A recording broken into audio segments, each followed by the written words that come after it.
Hello, everyone. Welcome to episode number 7 of Chilled and Killed, a true crime podcast where we discuss a crime over a glass of wine or two. We're your hosts, Sam and Amanda. And this week we are discussing a story about a woman whose last moments were captured on a hotel elevator surveillance camera. For this week's wine, we chose Apothic Crush.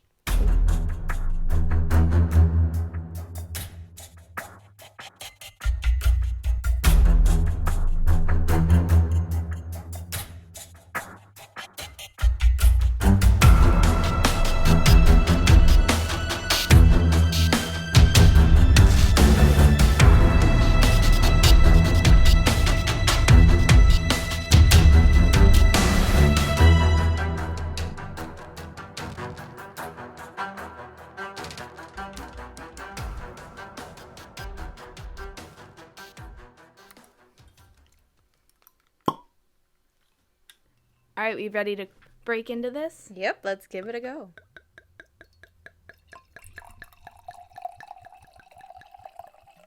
I'm not going to do a panda pour. I'm doing the normal size pour for these. That's fair. Also, it's a red wine, so. Yeah, we'll go a little bit conservative on the side. Yeah.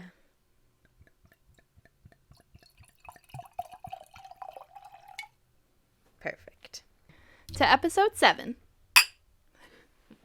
Cheers. Yum. We're going to start a new thing where we start making a toast before we actually drink our wine. Yeah, we're going to try new things. All right. So we're going to start off with the appearance. Okay. So it's very dark. It is. It's quite burgundy colored, Yes. I would say. That's a good way to describe it. And does it have legs? Legs? What are legs? The when you swirl it, and then how long, like those drippies? Mine got the leggies. It's got some legs. It's actually, I feel, not that leggy. Like, I've had some where you swirl it, and then it takes forever to drip down. It's pretty not that drippy. You know? Mine drip a little bit. Oh, yours has more legs. I was going to say, mine are leggy. Maybe I'm doing this wrong. Maybe you have to go up higher. I was afraid of that, though, No, mine get the leggies. Okay, well, I'm going to trust you on that, and I'm going to stop swirling mine for the fear that I will slosh it right out. All right, so now what about the aroma? Okay. It's grapey, but I get like a cherry smell. I can sense the dryness in this in the smell. It was actually, I've actually tried this one before. And I think the Apothic Crush is a little less bitter than the Apothic Red. When I first tried Apothic Red, I was not a fan. No. But the Crush, I think, is actually not too bad. I think the first red that I've truly ever tried was Apothic Red. No. Was it? No, it was Witching Hour. It was called Witching Hour. And that one was disgusting. Yeah, it wasn't my favorite, although that's a very popular one. But since then, like, I've been trying to get into more reds. So it could just be that I need to work on my red. Yeah, that's why I brought this one in tonight, because she needs to work on it. Yes. Okay, so ready to taste it? Yeah. I think it is so smooth, and I get like I don't know what that first hint is. I do kind of taste it, like the caramel portion of it. Yes. Yeah, okay, so when we looked this up online, the 3 notes that it called out were red fruit, caramel, and chocolate. Okay, so this is like in my opinion, a very smooth red. Like, it goes down easily. You get like very different flavors throughout the tasting of it. I think the first taste is kind of like a fruity taste. The middle is more of like a, not chocolate, but kind of. And then in the end, like when it's your, like that finishing taste, I definitely get caramel. Mm-hmm. I actually agree. Like, I actually like this. Mm-hmm. Weird. I win one. Yeah. I'm so excited you liked when I brought one in. You were on a bad record there. I know. I made you have Shard. You hated that. Yeah. I brought in, I think, another red. Yes. You hated that. Yes. This one you actually like. Yeah. I'm super excited. Yeah. Okay, wait. So let's continue. Let's keep going here because we need to talk about the body profile. So is this a light body? I don't think it can be a light body. I think that's pretty much a white wine. Yeah. I would say this is a medium body, though, because it is, I'd say soft, because I'm soft or mellow, but it's definitely not like, I don't know, it's not that strong. It doesn't leave that like blood sucking kind of feeling out of your mouth. Yes. So that's why I wouldn't say full bodied. I definitely agree that it's a medium bodied, like very soft, very like light on the tongue. This is super very delicious. Good. I really enjoy this. I'm so excited that you like this one. What I love about it is all the different flavors you get throughout the one sip. Yeah, this is like complex. Yeah. And I like it a lot. Woohoo. Mm-hmm. So what would you say for the sweetness? It's maybe off dry or dry. That's hard to describe because it's not sweet, but it's not dry. I feel like the body profile really kind of emphasizes this a little bit more, where it's smooth. Yeah. And then the flavors, like you don't really have a sweetness with this. All right. And what about the finish? I would say it's smooth. Yeah, me too. Yeah. And I really like the finish of this because you get a completely different flavor. Mm-hmm. You get that caramel, like, smooth finish, which you don't. With reds, I feel like you don't get that kind of, like, sweetness. You get more of, like, the dry, like, bitter. Yeah, bitter. Bitter and astringent. Yeah, that kind of finish to it. So this is delicious. Right, it's literally opposite of those. Yeah. But without being, like, it still tastes red. It tastes like a good red wine to me. Yeah. Oh, I'm so glad you like it. Yeah, me too. I think I've drank more than you have. I think you have too. I think this is going to be a finish the entire bottle type of wine. Yeah, I feel like it is. We might have to try the Apothic Red next episode so that we can, like, compare Apothic Crush to Apothic Red. Yeah, see that'd which be one we like interesting. the most. Cool. I think we found our wine choice. Yeah, wine and this bottle category. is like $10. Yeah. So it's not a bad price either. No. Is there And it's anything we're missing? 14%. Woohoo! Not like our 16% shard, but was it 16 or was it 16? Yeah, hard chard. Yeah. She's sitting right there with us. All right, so today we actually have the wildest story to tell you. So this, just buckle right in, because this one, there's going to be a lot of back and forth of us talking to each other about our opinions, and it's just trust me. So it's just weird. So weird. So the story today revolves around a young 21-year-old woman named Elisa Lam. Elisa was a student at University of British Columbia who decided to take a little vacation from her hometown of Vancouver, British Columbia, in Canada. And according to the police from Vancouver, she had checked into the Cecil Hotel on January 26, 2013, as a stop on her way to Santa Cruz. Now, I would be doing an injustice to the story if I didn't tell you a little more about this hotel, as the story has a large focus on it. The Cecil Hotel is a pretty well-known hotel. It has had many names over the years, such as Hotel Cecil, the Cecil, and is now known as Stay on Main. It opened its doors for the first time way back in 1927 and had 600 rooms. Since renovation in 2017, it now has a mix of rooms to rent nightly and residential rooms for long-term stay. It cost $1 million to build back in the 20s, which today would equal to about $15 million, which seems higher than I expected, considering it's located in downtown Los Angeles, near Skid Row. Well, it turns out that the hotel was lavish and grand, and it was doing great. And then the Great Depression hit America, and the hotel managed to stay a popular location until sometime in the 1940s, and when the surrounding area started to show its effects from the economy, and thus Skid Row was formed. And by the 1950s, the hotel was now known more for its lower income residents rather than the grand hotel that it once was. So, other than its location being close to Skid Row, the hotel's close proximity to other popular California destinations, such as the beaches of Santa Monica, Beverly Hills, and the Hollywood Walk of Fame, combined with its affordable nightly rate, made the Cecil Hotel become a common place to stay for tourists, which brings us full circle to how and why Elisa Lam would be staying at this particular hotel. As we said earlier, she checked into the hotel on January 26th of 2013. We didn't know much else about her stay, except for the fact that she last used her cell phone on January 31st. And the last time anyone saw Elisa was on the hotel's surveillance camera in the elevator.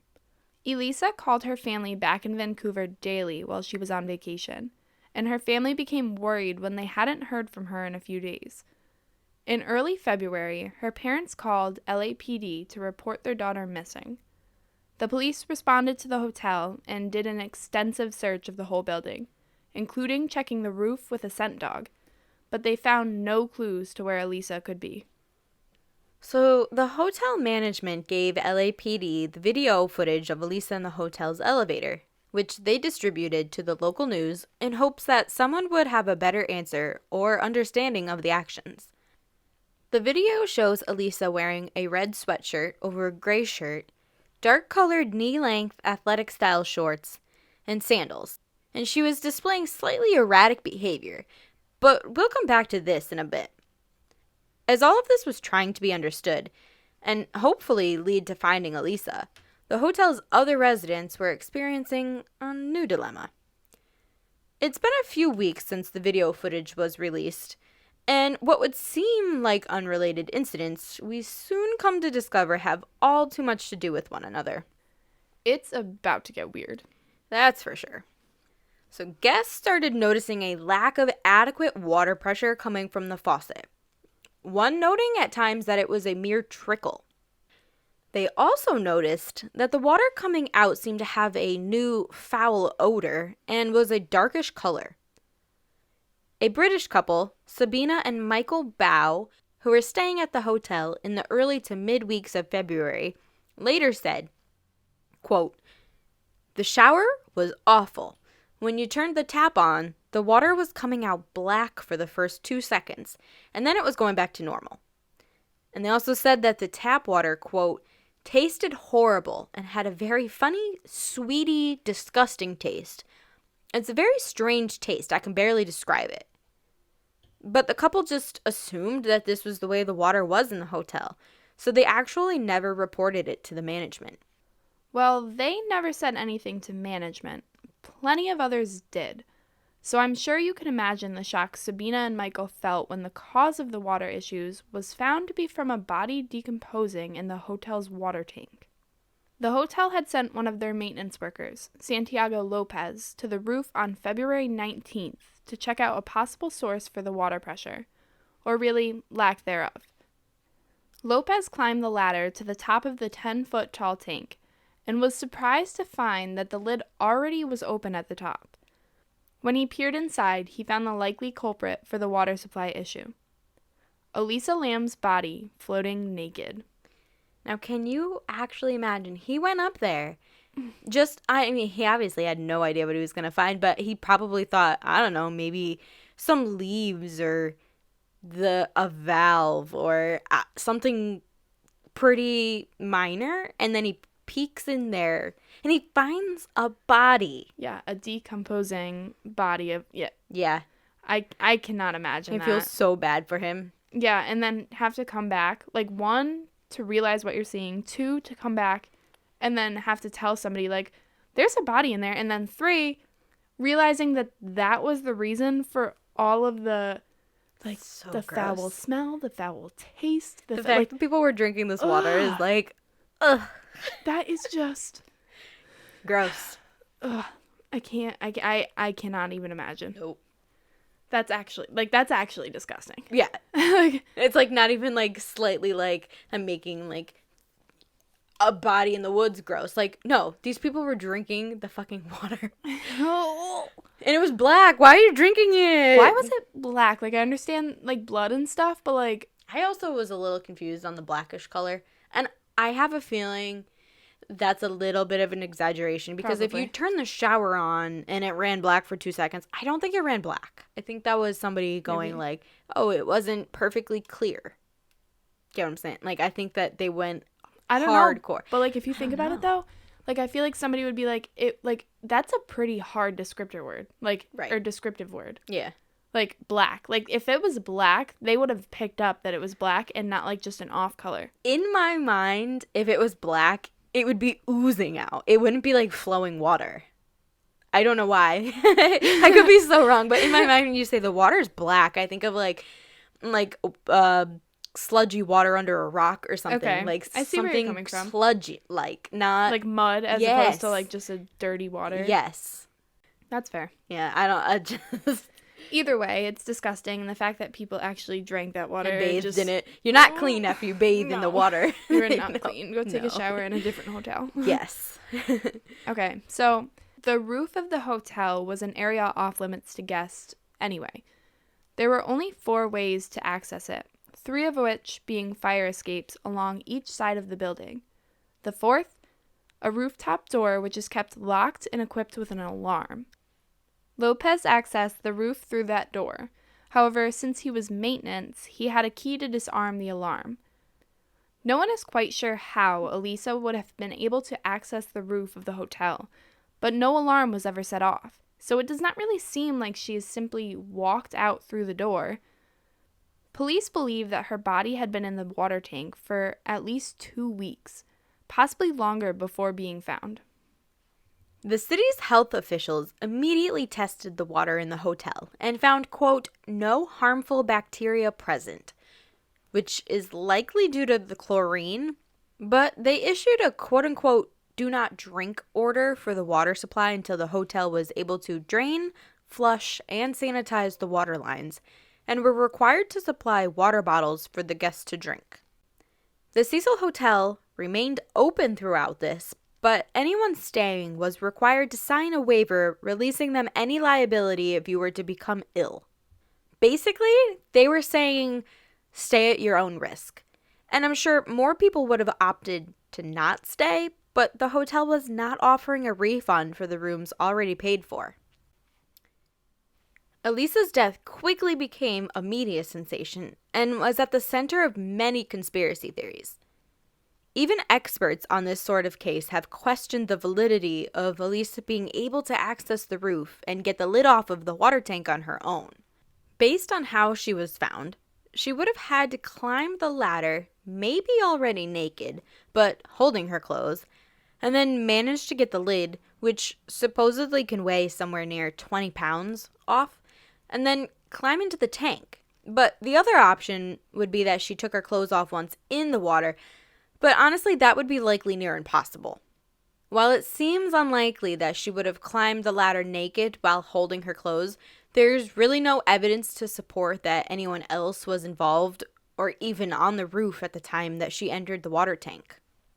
So the other thing that makes me think that how could she have entered the water tank on her own was that they brought dogs up.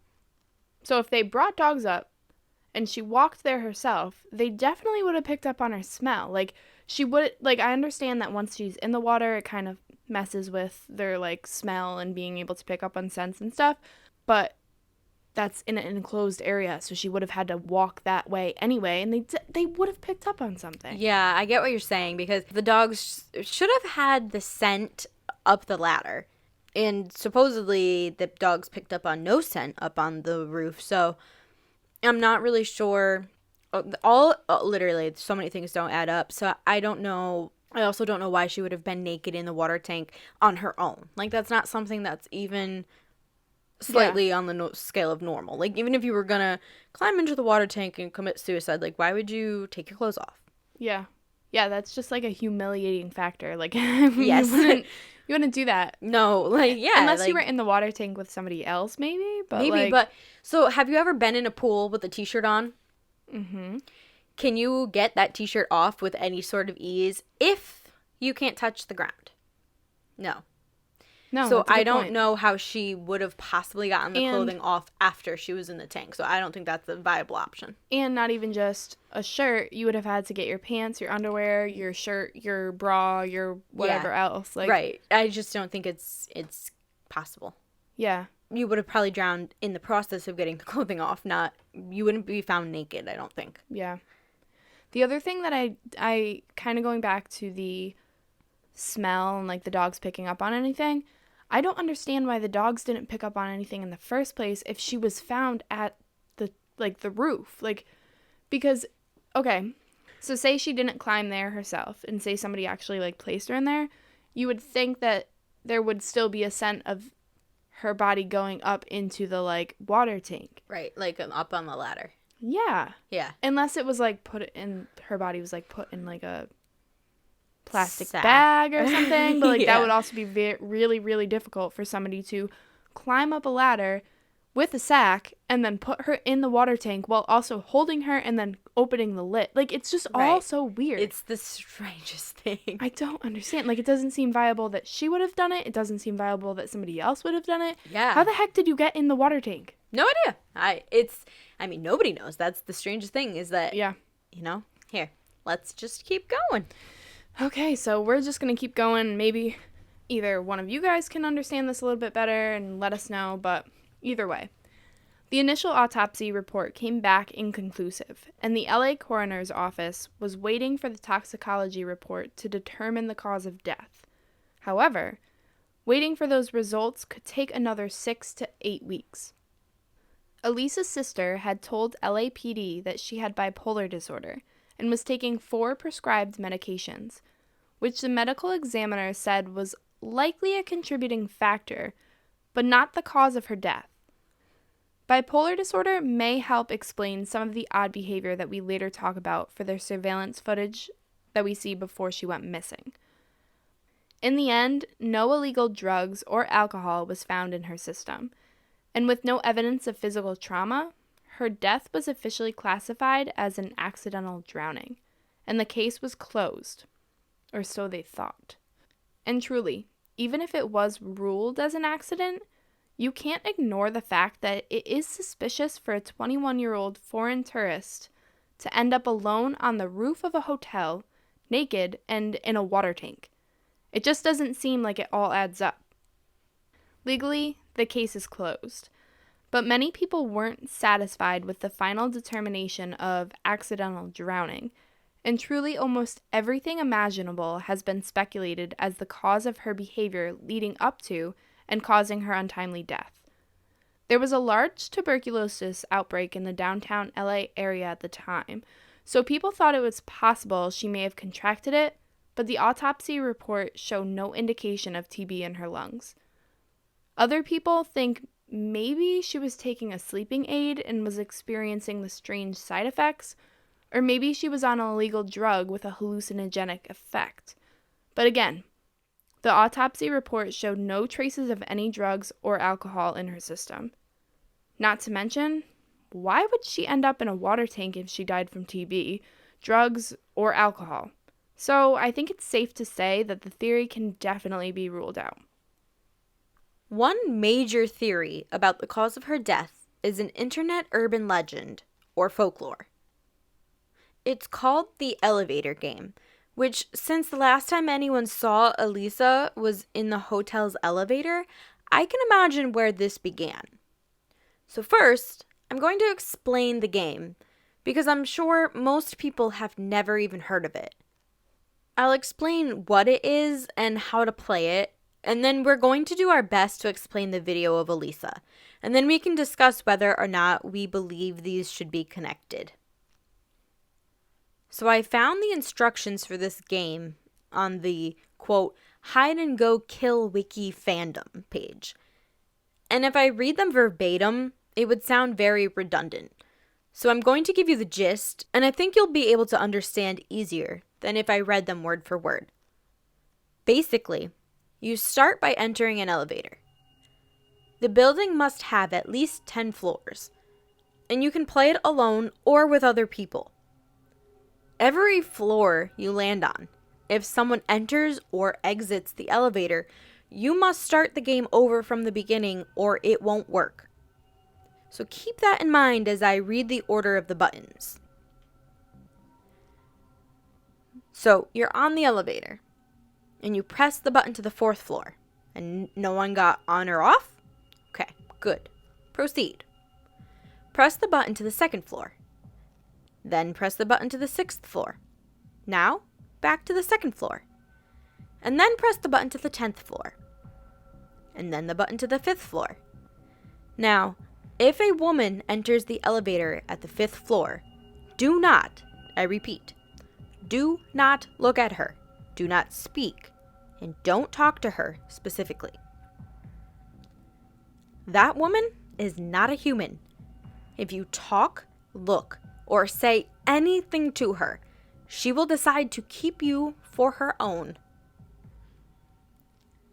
Now, press the button to the first floor. The elevator will either ascend or descend. If the elevator reaches the first floor, leave and do not look back. If the elevator reaches the 10th floor, leave and do not respond to the woman if she asks, "What are you doing?" or "What's wrong?" Her voice will be high when she asks that. Okay, so now you're off the elevator. If you are alone, you are in another world. Electronics will not work in the other world. So yes, that is correct. You will not be able to use your cell phone. The other world is identical to our world.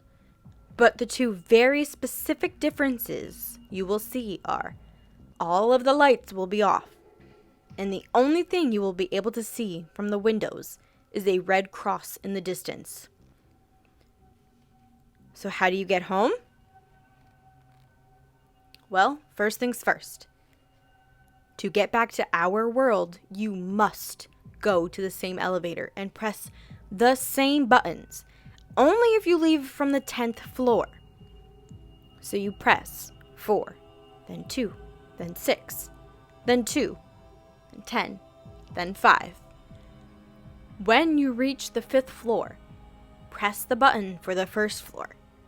The elevator should descend to the first floor, but if the elevator ascends, you must press any other floor's button between your current floor and the 10th floor to cancel the ascension. This is the other world trying to pull you back. After you reach the first floor, check your surroundings carefully. If anything seems off, even the smallest detail, do not exit the elevator. If you detect something is wrong, repeat step 2 until your surroundings look as they should. So repeat the sequence of numbers, etc. Once you are confident you have returned to your own world, you may safely exit the elevator. Some tips for this game are, you must not, in any case, attempt this too many times, because this makes you susceptible to an accidental slipping through the worlds. And if you faint in the other world and find yourself back in your world, be careful, because you can be pulled there and back at any given moment. This also happens to people with susceptible souls. Creepy, right? So that's the elevator game. Not sure why anyone would choose to play, honestly. And whether you believe in this sort of game or not, you have to admit it's quite eerie. It's super eerie. Yeah.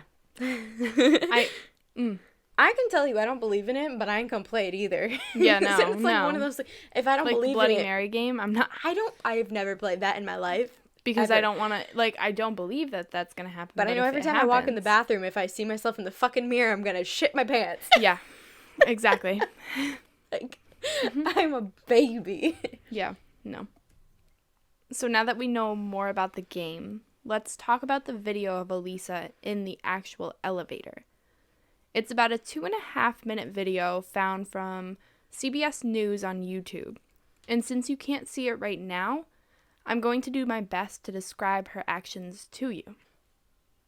Okay, so she enters the elevator, starts to analyze the buttons, and then immediately pushes like 5 buttons down the first row.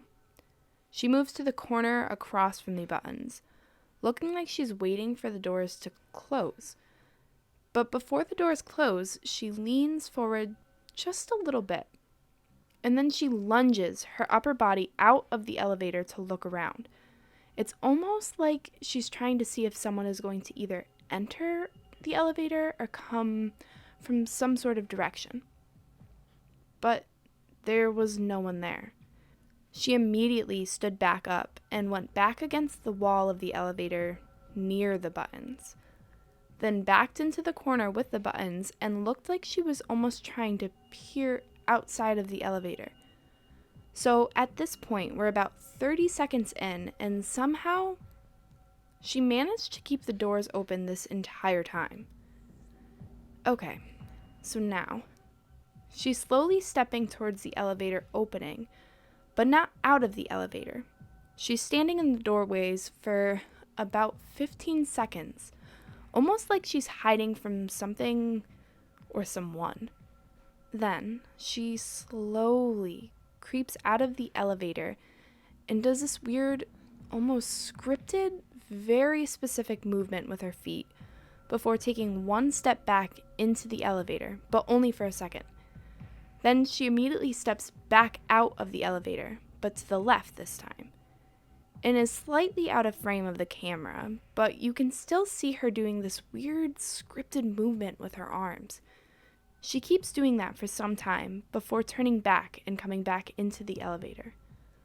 Once she is in, she immediately goes over to the button panel again and presses what looks like all of the buttons in a very specific order and repeats that sequence like 3 or 4 times. Once she's done pressing the buttons, she immediately steps back into the hallway to the left again and does this super weird, like half dance with her arms, half Tai Chi movements of the arms, half swooping motions. I can't even describe it. I don't even know really what I'm looking at. It's just all so weird. But she looks like she knows exactly what she is doing. So now we're about 2 minutes into this video, and she's still out in the hallway doing this weird dance with her arms. So when I watched this, she truly looked to me like she was signing to somebody, like with sign language, like she was doing like it almost looked like an interpretive dance in sign language, but it was definitely, to me, appeared to be a sign language interaction. But there's nobody there, and she's not talking to anybody. Like there's nothing that would make sense or point to why she'd be signing to somebody. After you said that, I can definitely see that with this. Like, it does look like she's signing some type of word, but I just can't really pinpoint it. No, me either. She definitely is moving her arms in a very broad way, but Specific. But very specific, and her hands. I noticed that her hands almost look as though she's signing a word or letters. I don't know how to describe it. Like, you should go watch this video. It's just stunning because of how weird and specific and creative almost it is. Very, yeah. But that's about it. She stands there for another second, not moving, and then turns further to her left and walks completely out of the frame. And that is the last known footage of Elisa before she was found deceased in the water tower. And hopefully from that description, you're able to make an image in your head and try to understand what it is that we are trying to bring to you. It gets a little bit confusing at points, but it is something definitely worth watching. Now, to me, absolutely nothing about this leads me to believe that she was even attempting to play the elevator game. Sure, she pressed a bunch of buttons on the elevator, but that's about the only similarity that I can even think leads people to believe that's what she's doing. To me, she looks like she was just haphazardly pressing any button on the panel, which, according to the rules that I just read about the elevator game, shows that she would truly be getting nowhere. And not to mention, the elevator doors never closed, and so she never left the floor that she started on. But since it's such a widely compared scenario, we went in depth. And I'll leave it up to you. Maybe after watching the video, you'll think differently than I do. So you brought up a few really good points that I want to touch upon. But the first one I'm going to talk about is, I think it's probably possible she could be playing this elevator game. Do you really? I do. Like, I think the rules that you read are very specific. But when you think about rules of game, people have different interpretations of them. That's so true. I think maybe somehow she was able to like get a different understanding of the game, or maybe I want to she say didn't have a phone or something in front of her, so she definitely did not have like a set list to go by of like, hey, press this button, press this button, press this button. So maybe she was trying to do it from memory. yeah, or maybe like somebody else told her these rules and they were a little bit skewed. But either way, like she's not pressing the buttons as specific as the game calls for, but she's still, to me, pressing the buttons in a very specific way. Like, not in just like a childish manner of like running your hand down the buttons, but it's a very specific 1, 2, 3, 4, 5, back to 1, 2, 3, 4, 5, back to 1, 2. Like, that's specific to me. It is, but it was in the strangest order I've ever seen. It was like she truly just went down the list, which to me is not the order of the elevator game. So I didn't initially go there because the elevator game's so out of like order. Some elevators go like left to right, so 1, then 2, and then down a level. Is then underneath 1 would be floor 3, and then floor 4. That's a good point. Right. So I don't know if she went 1, 3, 5, 7. Like maybe she did. Odd, but a little bit better in relation to the rules of the elevator game, because those are jumping around. So if the floors did go like 1 and then right 2 and then back under 1, 3, sure. But if they went 1 and then under 1 was 2 and then under 2 was 3, that's pretty out of like order. For the actual rules. Yeah. Yeah, I definitely get that. I just keep coming back to maybe she heard a different way of the rules. That's totally possible, yeah. I don't know. But the other thing that like I keep coming back to, like, maybe she was on something, but then I know with the toxicology it says she's not.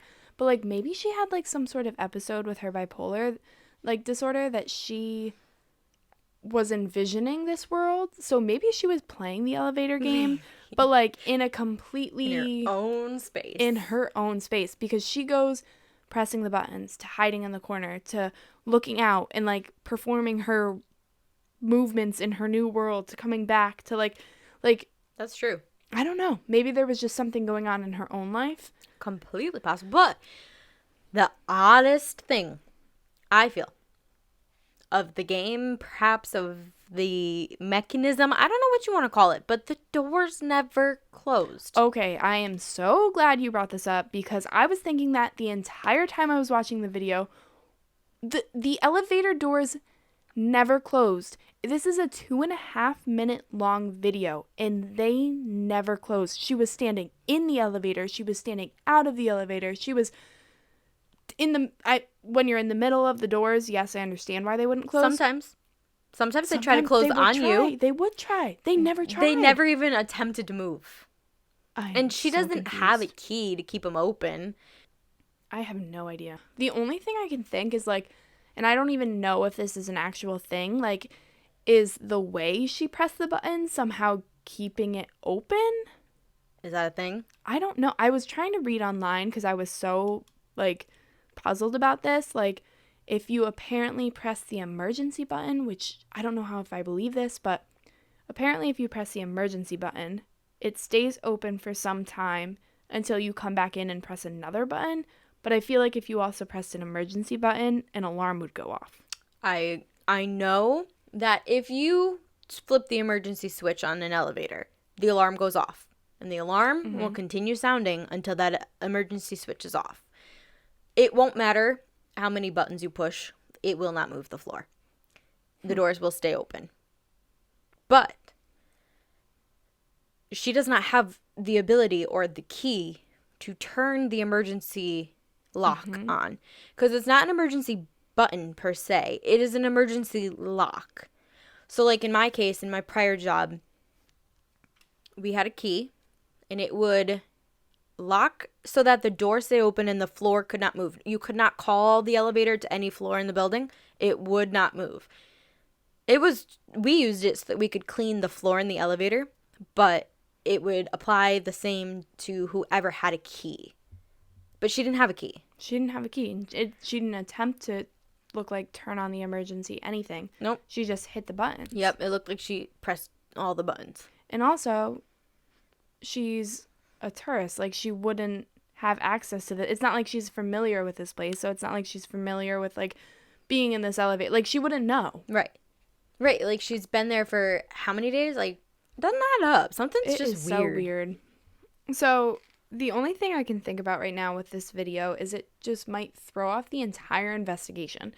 Because what if we're trying so hard to connect her case to this video, but what if there's like no actual connection? Like maybe it's just a weird coincidence that she was dancing and signing and doing some sort of weird Tai Chi movements in the like grand hotel old time. elevator. Yeah, she was doing her thing, and then somehow she just ended up dying and being found in the water tank. Like maybe that's just a weird part of her story, but like there could be some other crazy thing that actually happened to her that is not connected to that portion of her case at all. Literally, it's completely possible. I don't even know where to go with this case video. Is just so weird. I feel like there's nothing in it that's concrete. Yeah. Honestly. You know, like everything we say just ends up being like, well, it could be, or yeah, like all the facts could be like, this, or. But like, what are the facts? There's not a whole lot of facts. The facts are that they have a video of her in the elevator being very weird, and then the dogs with the scent, but the scent wasn't even picked up, but she was found there in the water tower. But like, how? Yeah, it is so weird. Yeah, the facts are she was seen on the surveillance, and then she was found in the tank. Those are the facts. What is the missing element we can't see? I don't know. What I do know is that during my research for this case, I found an article on Ranker.com written by Lyra Radford with 12 theories about what happened to Elisa. And I thought this would be interesting for you and me to go over just like what we thought about them. We'll discuss them and see what we think. So keep in mind that these are just some of the most talked about and shared theories, and none are able to be proven or disproven technically, I suppose. So let's give it a go. So none of these are actual investigations. They're just, or potential investigations. They are just theories. Yes, they're online theories. All right. So start us off. All right. So number 1 is that she committed suicide. So this is basically saying that Elisa apparently had an online blog which she showed how she could have felt depressed, but police found no evidence to suggest that she killed herself. And also, I'd like to note that I read her blog was a Tumblr blog, and it was 2013. And if you saw my Tumblr in 2013, you probably would have thought the same thing about me. But in reality, I just shared things that I liked. But Tumblr was like the epitome of like depressive thoughts and like just sadness overall. Definitely didn't necessarily reflect my inner emotions, but it was a trend. Yes. So I don't think that's fair. Okay. So it could have happened, but maybe not. Yes. Not really my thought process. Right. All right. Go ahead. What's number 2? Number 2. She accidentally drowned. So I think we've already discussed this a little bit, but go ahead. All right. So this is officially what the autopsy report states was the cause of her death. But many believe her bipolar disorder had something to do with the drowning. According to this article, some, but not all, forms of bipolar can cause hallucinations.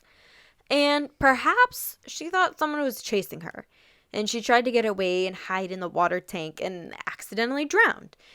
This seems unsupported, however, because, like, as we said before, she was taking 4 prescribed medications to treat her symptoms. Okay, so maybe, but like we already talked about before too, like she was found naked in the water tower. So even if this was her occurrence, she still had to then take off her clothing, and I feel like that's still very difficult. So I don't know. I'm not crazy hung up about that one. I know the police did rule, or the medical examiner did rule that, but I feel like it was just because it was an easy conclusion. Agreed. 100%. So, number 3. She was tripping on drugs. So, the autopsy report shows that there wasn't any trace of drugs or alcohol in her system. But the video of her in the elevator before she went missing is quite compelling. And perhaps she had taken a hallucinogenic that wasn't even on the test, so it wouldn't have shown up. Or maybe it had just been too long and the remnants of the drug were no longer able to be traced. So if it weren't for the autopsy, I would completely believe this because her behavior is just odd. Like, it's just so weird. Like, I can't even describe it. Like, I did before, but it's still undescribable. You really do need to watch the video. It's just so odd. Yes. But to me, drugs equals her odd behavior. But then with the autopsy kind of disproving that, I don't know what to believe. Now, I do wonder if not every drug was tested on the autopsy or in the what's that called, a toxicology report. Yes. So I do wonder if not every drug was tested on the toxicology report, but I do also think that, I mean, I don't see why the LAPD would have gone out of the way to make something fake out of this. So something leads me to believe that they would have either tested for it or it wasn't legit. I gotcha. I was going to say, like, that would be the only way that I kind of think I would wholeheartedly believe this, is if it was the drug wasn't tested. Because I don't know if I really believe if, like, the remnants wouldn't be traced if they did test it, because it should still be there. It should be there, yeah. Like, because your body's not processing it anymore. Yeah. So it wouldn't magically disappear. Yeah, it would show up in it. Yeah. So, or to my knowledge, that's how that would work. Yeah. But so, I don't know. I don't know, just another theory. Yep. So number 4 is that she was killed by someone. According to the article on Ranker, Elisa had posted on her blog about a quote-unquote creeper staying at the hotel as well. And maybe this person she was referencing killed her and hid her body in the water tank. The article states that while her naked body was found in the tank, her clothes were in the tank too, and her cell phone was not found. And they also say that there was evidence of anal bleeding, but it had been blamed on decomposition in the water tank. But they also say it's unknown if a rape kit was ever processed or, for that matter, ever taken. I don't know how I feel about this one. Like, I kind of do think she was killed by somebody just because... all the circumstances? Yeah. Yeah. It would be... to me, it's unlikely that she would end up in the water tank by herself. The thing about her posting about a creeper, if you're at a hotel by yourself and you went on vacation by yourself, at least for me, if I went on vacation by myself, everybody's going to be a creeper. I'm going to think everybody's trying to come out and, like, I'm going to think everybody's out to get me and, like, I don't know. So I don't know if that's necessarily the best route to go, but... Also, if this was on her Tumblr, Lord only knows that you post any and everything on your Tumblr, whether or not, like, it has any merit to it. Like, you just post that, oh, this dude at the vending machine looked at me a little weird. Mm-hmm. It's like, yeah, but also, have you ever been into a grocery store in the public? Like, yeah, like, the public is weird. Like, I don't know what to tell you. Everybody is creepy. Yes, and in the right, like, place, yes. Now, based on the fact that, like, the dogs didn't find her scent and she went up the ladder and she was naked in the water tank and all this stuff, like, that seems a little sinister to me. Yes. Yeah. Yeah, so she was killed by somebody. I think it could definitely be likely. Yes, I'm not ruling that one out by any means, but I'm not putting all of the credit to her blog post about it. Yeah. Yeah. Yeah. Great way of saying that. So number 5, she was murdered by a hotel employee. Now, there's no evidence that shows that she wasn't murdered. And even though her death was ruled accidental, what if someone knew that she was staying there alone? What if they had access to her room? Because they would have an access key that would gain access to the roof if they worked at the hotel. And they would know where the security cameras were. So they would be able to stay out of view. And it seems unlikely, but what if? I have a little bit of buy-in for that one. Do you? Yeah. I don't know what about it, but it just kind of seems like... some truth to it. Yeah, it makes sense a little bit. Seems like 4 or 5 have a little bit of truth to them. Like, something behind them. Yeah. All right, let's hear the other ones. But that one I'm kind of... weird to say, but I'm kind of with it. Okay. So here's number 6. Her death was inspired by the movie Dark Water. Dark Water is a horror movie which was released in 2005, and it has an extremely similar scenario. And in that movie, residents of an old haunted building complain of gross tasting dark water coming from the tap. And the cause? Well, that would be a decomposing body in the water tank on the roof. And that body was also a woman. And at some point in that movie, she was also talking to an imaginary person in the elevator, which is extremely eerie, but is it a coincidence, or was someone trying to recreate this film in real life? Like, I don't really know. That's just weird. I don't know how to wrap my brain around that. I agree. Like, is that an actual movie? I don't know. I did not, again, like, these are all from Ranker, and I did not fact check that movie, but I don't know. I don't see why Ranker would list that if that wasn't real. If it wasn't, if those situations weren't that connected. Yes. Like, why make that up? It's super weird, but I also don't, I think it is a coincidence. Okay, so number 7. She was assassinated. Apparently, Elisa had posted online about a Pentagon-funded invisibility cloaking project, which, side note, I truly have no idea what that means. But anyway, some speculate that the government or a private company had been hired for assassination for her involvement with oversharing information or interfering. And to me, this is truly the strangest thing that I read about the entire case, because none of this makes any sense. She's a tourist from Vancouver, and now we're saying she's something about invisibility. We're not fucking Harry Potter. I was gonna say, me and Harry Potter? Or Yeah. like, what the heck is this cloak? That's so weird to me. Maybe it's something I'm not understanding politically, and it exists. Yeah. But to me, in my head, I read that and I go, Harry Potter, invisibility cloak. Okay, pass. Me too. Okay, good to know. I'm like, yeah, I feel like we're missing something about the oversharing information or interfering, or like, what were you what? Information of what? About what? Maybe she was some sort of like crazy FBI, because like, why would you travel there alone in the same place? Or in I the don't same know. suit? People travel to that is another country for her. I was going to say other countries, but like. She's in the United States now, Right. and she lives in Canada. So that is another country, but I don't know. I don't know. That one's so out there to me. And if that is the case and she's involved in some sort of governmental something, we're never going to find out. Right. Okay. Okay. So number 7 is just going to be crossed off the list, whether it's true or not. Exactly. Okay. So are you ready for number 8? Okay. Because get ready. All right. It's almost on par with number 7. Okay. Okay. Here we She go. was a tuberculosis drug test subject. That doesn't even make sense, because her autopsy reported that she didn't have TB. Okay. Ready? Let me All read right, you the whole let's hear thing. it. It's a good one.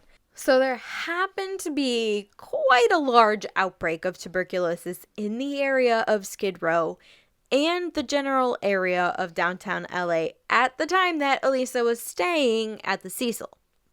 The antibiotic, bear with me because I don't know how to pronounce these, but it looks like isoniazid, one of the two, was the most commonly used one at the time to treat TB. And its side effects did include confusion and abnormal behavior. But, again, as we said before, her autopsy report stated no drugs, but people seem to speculate that the official report of no drugs being found was forged. Weird, right? Yeah. Yeah. People even go out of their way to point out that the TB test used at the time was an enzyme-linked immunosorbent assay called LAM-ELISA, which might be pronounced Lam Elisa, or it might be spelled out. I don't know. They say that Elisa Lam wasn't real, but rather a distraction created to hide an quote-unquote intentional government outbreak of TB. And anyone at that time that searched LAM Elisa, or Lam Elisa, or however you want to say it, would be bombarded on the internet with the case about Elisa Lam, which kind of sounds like we need to put on our tinfoil hat at this point. And this is really going out there to say that she's not a real person. This is wild. Isn't Like, you know me, I like conspiracies. I love a good conspiracy. Yeah. It's one of my, I listen to multiple podcasts about conspiracy theories, but this woman is real. Like, I don't know how we're going on that far of a conspiracy. But is this, like, drug an actual thing spelled out Lamp? Like, Now, literally her last name and her first name? I did not look. Hold on. Pause. Let us just Google this real quick and we'll come right back.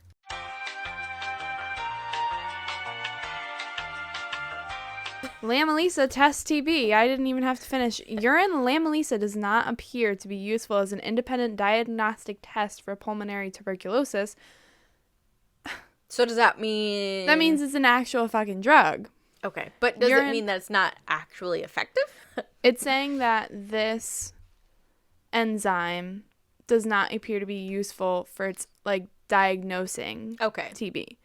However, it exists as the name. As that name. Interesting. What? Like, Elisa Lam, Lam Elisa. Okay, I can see where the tinfoil hat really comes in strong here. And I'm telling you, I love a good conspiracy theory with some sort of thing to back it up, which, like, when you Google Lam Elisa, if it pops up, like, as real, that's pretty All right, good. You ready? Yeah, I'm ready. www.themostcommon... Wait, what is it? themostcommon.com. So I don't know about that. A very reputable source. Right. So take this as you will. And it says, the title of this website is, What is the connection between Lam Elisa, parentheses, test for TB, and Elisa Lam, parentheses, Canadian tourist, who was found dead in a water tank in the Cecil Hotel? Oh, this is long, but I'm super fucking excited. I'm ready. Honestly, I don't even care how long we take on this. I fucking love conspiracy. Okay, so I'm going to try and, like, read it and then, like, just fill you in with important things. But it says this test was created in 2009. Okay, so it was well before 2013. Well before then. Again, it says the thing about how this enzyme is not used to be independent in diagnosing pulmonary tuberculosis. We now, get that. I'm confused because I definitely thought that it was... Okay, so it says it's an enzyme-linked immunosorbent assay. And I don't know what that means, so I guess, like, that's a problem in itself. But I definitely thought that it was a... Oh, like a medicine to help heal TB? No, I think... So. Like a prescription, kind of. Yes. I think it's just used to try and see if you had... Okay, so TB. It's like the scratch test, or I don't know if it's scratch test, but they put the little shot in you, and if your body reacts, then you have TB, and if it does not, you're good. Yeah, it tests, like, for the sensitivity of it. But it's a shitty one. Yes. Okay. Great. Okay. Yes, exactly. Okay. Glad we're on the same page. So now it says, in 2013, the Canadian tourist who was visiting California, Elisa Lam, was found dead in a water tank of the Cecil Hotel. The hotel guests used that water that was contaminated by her decaying... I know. Decaying? I hate that word. I know, it's at so least gross. Decomposing sounds like natural. Decaying is like a fucking log rotting in the woods. I'm Stop. Like, her de-bodied to take a shower or to drink. It was reported by the Centers for Disease Control and Prevention that about 4,500 people had been infected. Oh, wait, no, never mind. I thought that was 4,500 people drinking that water. Oh, God. Never mind. There's only 600 rooms, so it can't be that many. True. Okay. So it says, was Elisa Lam a target to infect by Mycobacterium tuberculosis that is tested by Lam Elisa? The vaccine can also infect animals and humans whose immune systems are vulnerable. Was Elisa Lam a target to infect more people for the sales increase? $435 to $600 per unit, and the evaluation of diagnostic accuracy of Lam Elisa. This question remains unanswered as of today because the investigation was terminated, concluding that her death was accidental when the judge, in the favor of the Cecil Hotel, adjudicated the lawsuit filed by her parents. So it says, I'm just keep reading. Ugh, this is creepy. Okay, sorry. Oh my god. Wait, in context, guys, I'm sitting here looking at my phone. She's reading and all of a sudden, she scared the shit out of me. Are you ready? I'm ready. Tell me more. Elisa Lam was missing for nearly 3 weeks, which are the perfect period to incubate Mycobacterium tuberculosis and transmit the disease through the water tank. An infection can cause bloated tummy and internal bleeding, which can be misunderstood as a sexual assault, bringing it back to the anal bleeding one. Uh-huh. Whoa. All right, guys, we're going with this because I think we're kind of hooked in. Dude, did you put your tinfoil hat on? Because I put mine on. My tinfoil hat of bringing it back to the government ruins everything. I'm it's kidding. A good I'm not time. saying that. I don't want to go to jail to my FBI agent. Do I believe every conspiracy theory? No, but this is weird. Like, right. Elisa Lam. Right. I enjoy discussing them. They're fun. Sometimes they're thought-provoking. Sometimes I think there's some truth behind them. Yeah. Do I think everything of every conspiracy theory is true? No. But why was she traveling here by herself? Why is Lam Elisa and Elisa Lam so somewhat, they're like, they're mingled. It doesn't make any sense. I don't know. 3 weeks, which is the perfect period, apparently.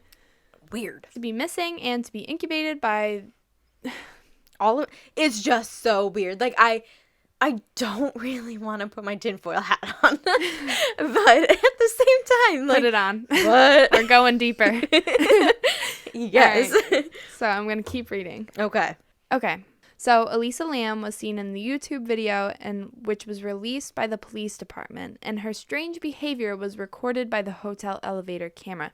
P.S. You guys seriously need to watch this video. It's weird. Honestly, we're not doing it justice by reading it, and we really did a pretty good job reading it. Yeah, it's super weird. Watch it.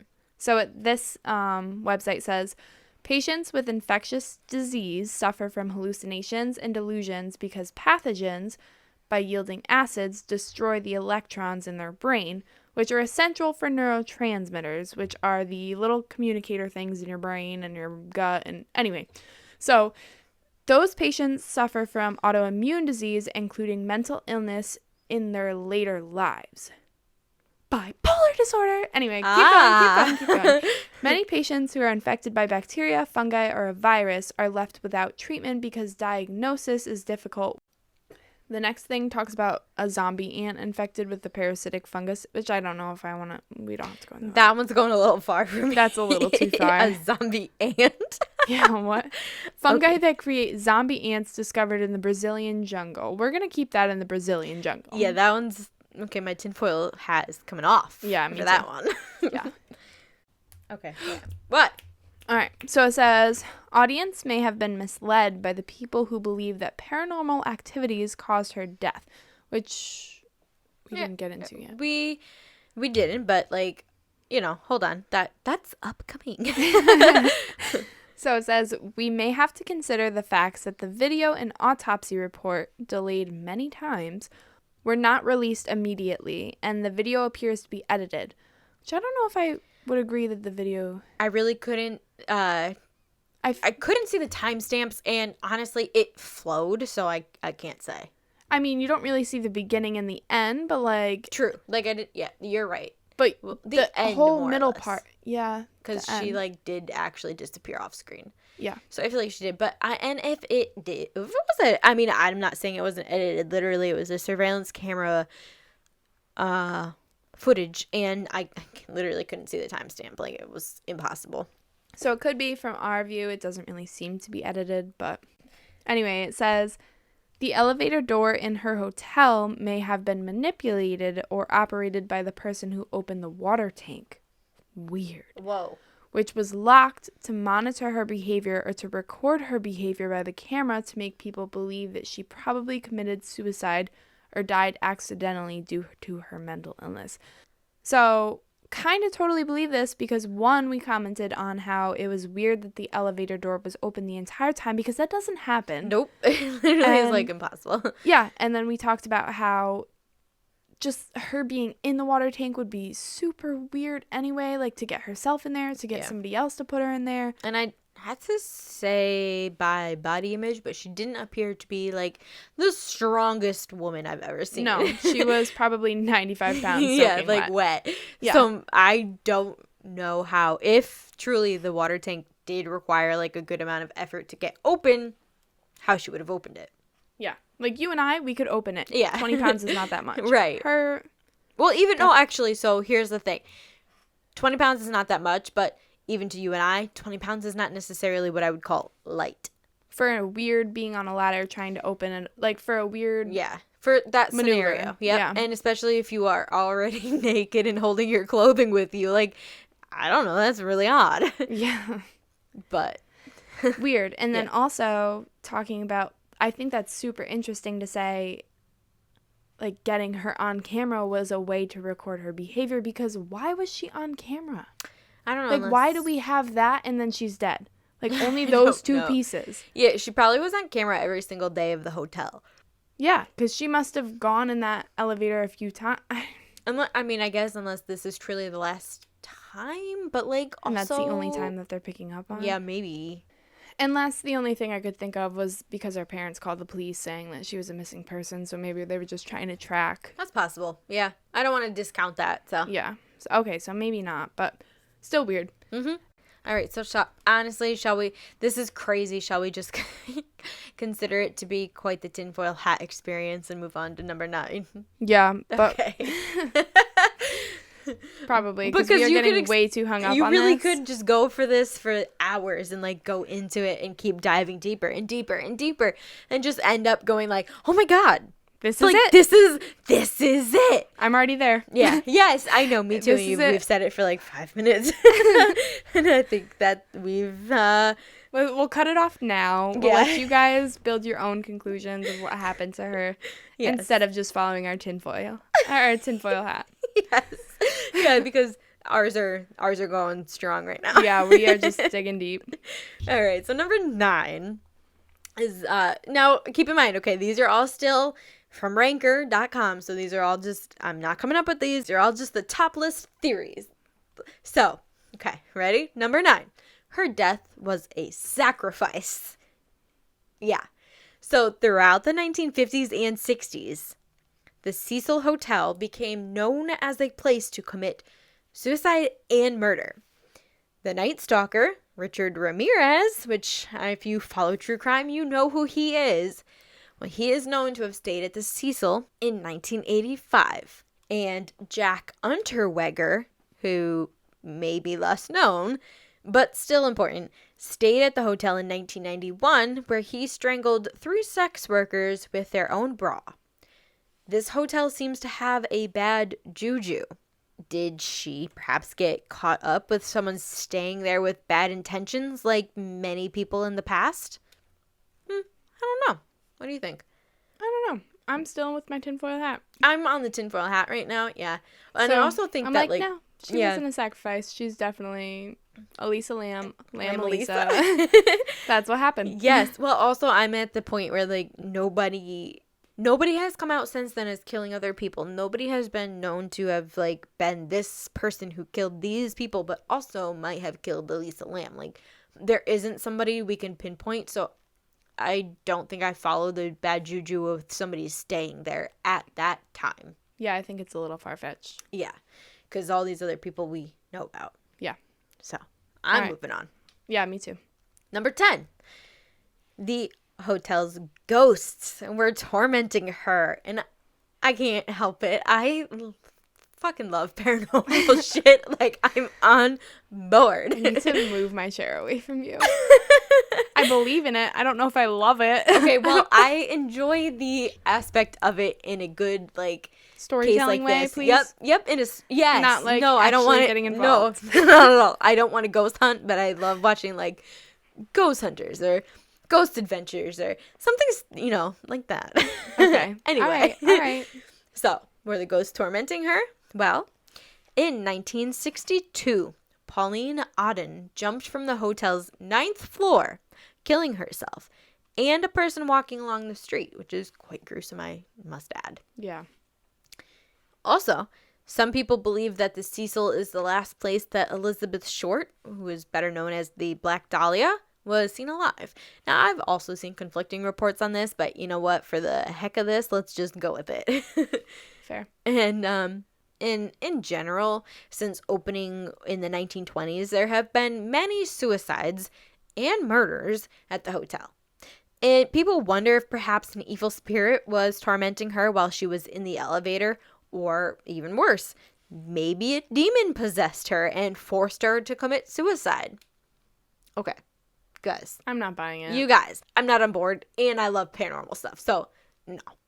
Yeah, no. I'm not buying it either. I just don't get it. I promise you that if the spirit of Elizabeth Short is staying at the Cecil, which I don't believe she is, but let's say she is, she's not tormenting other young women to commit suicide. Like, that's the dumbest thing that I've ever heard. And we've heard dumb things. Exactly. All right, so clearly we're moving on from that one. Yeah, nope. Number 11. Okay, ready? Right, we've got 2 more. Let's hear it. She traveled into another dimension. Elevator game. Exactly. Let's hear it. So we talked about the elevator game before. There's many rules, and one specific one is not to speak to or look at a woman from the other dimension if she enters the elevator. So people believe that she was playing this game, and maybe something went wrong, for lack of better words, and this may have something to do with her death. So I definitely believe this one when we first started talking about it, and it was like the only theory we really discussed. I think because it seemed to be fitting for the time. Now I don't really think so. Yeah, it fit when that was like, whoa. Yeah, she did press all these buttons. Yeah, she did have this weird behavior, but then when you think about it, it's like, how real is that? Right. Yeah. Like, you and I can go press all these damn buttons on the elevator as much as we want, but are we gonna end up killing ourselves in a water tower while we're in another dimension? Like, that is just... Okay, my tinfoil hat was on, but it's not on that far. Yeah, it's not on for that one anymore. Elisa and Elisa Lam are a little different than I pressed a bunch of buttons and I'm in another dimension. Like, you know what I mean? Yeah, I'm totally on board. Yeah. All right, so let's hear the final theory. Okay, so this one's really not on par with what I'm feeling, but whatever. We'll just go with it, okay? So, 12. She had a bizarre connection to Aleister Crowley. I don't even know who that is. You know, I didn't really know who he was either, and I tried to look him up, and I feel like I should know who he was, but if you want to know more about Aleister Crowley, look him up on Google. So, yeah. The whole point of this is that she had a connection to him. So, this one has to do with interdimensional travel. And from what I gathered, he is notorious for claiming to have met a quote-unquote being described as being similar to the typical Greys, which is the stereotypical alien figure we all think of with that big ovalish head and black eyes. But what he met is called a lamb, Lam. He claims that after he met said lamb, he used a magic ritual to open a portal between our dimension and theirs. So, is your tinfoil hat back on yet? Mm-mm. Not for this one. No.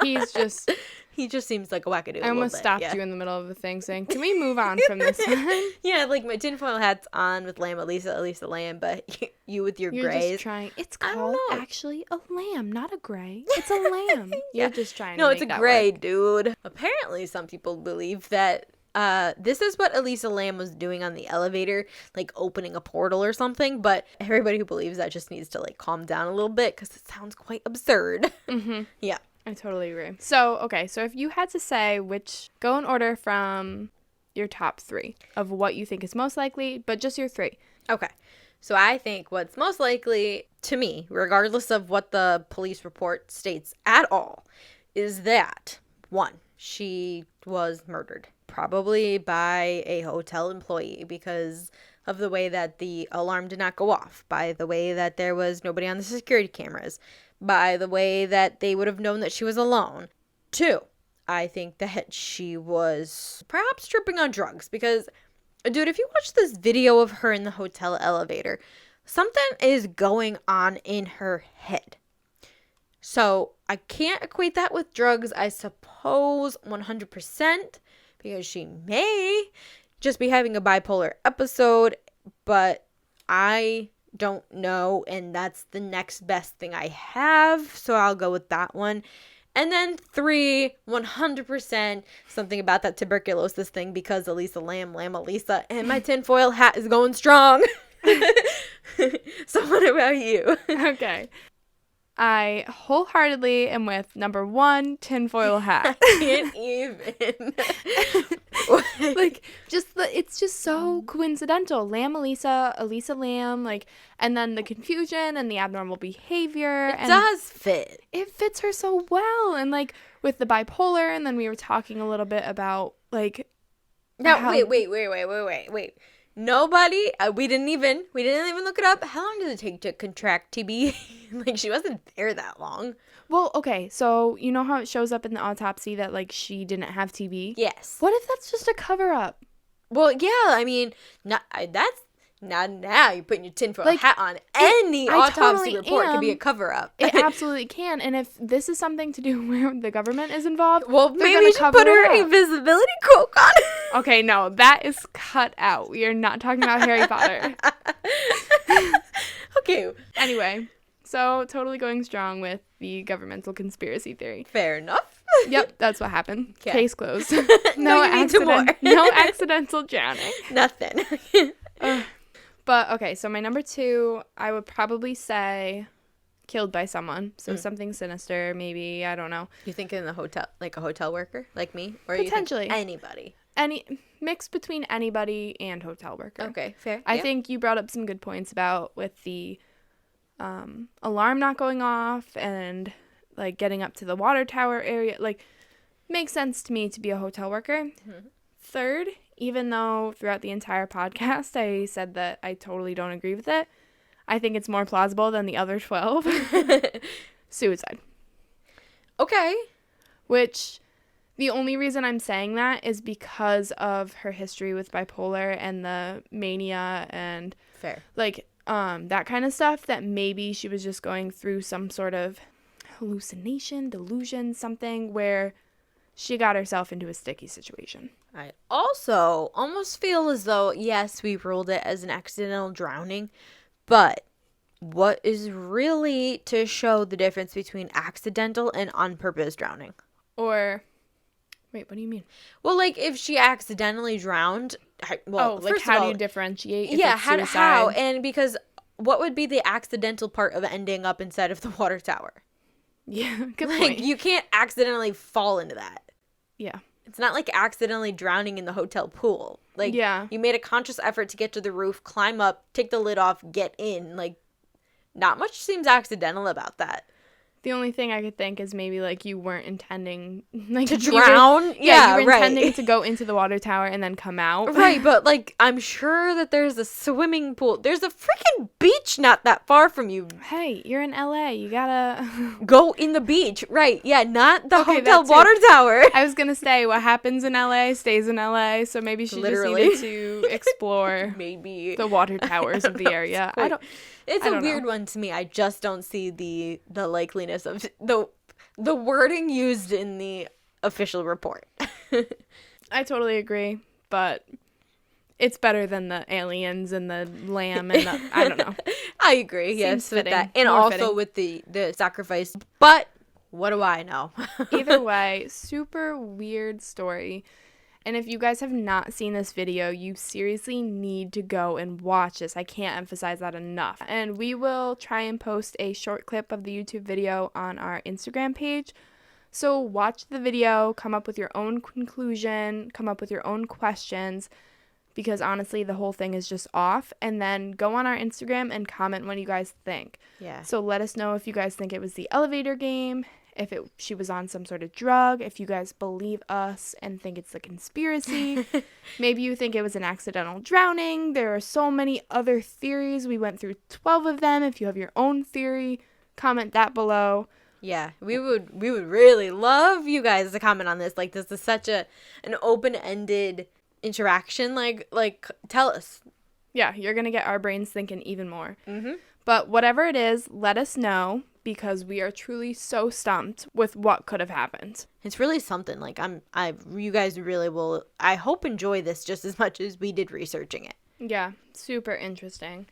So we just want to end this and say thank you guys so much for listening this week. Be sure to follow us on Instagram at Chilled and Killed Podcast, or send us an email with any questions, comments, or requests at chilledandkilledpodcast@gmail.com. And we'll be back next time to talk about Jeffrey McDonald. Until next time, Bye!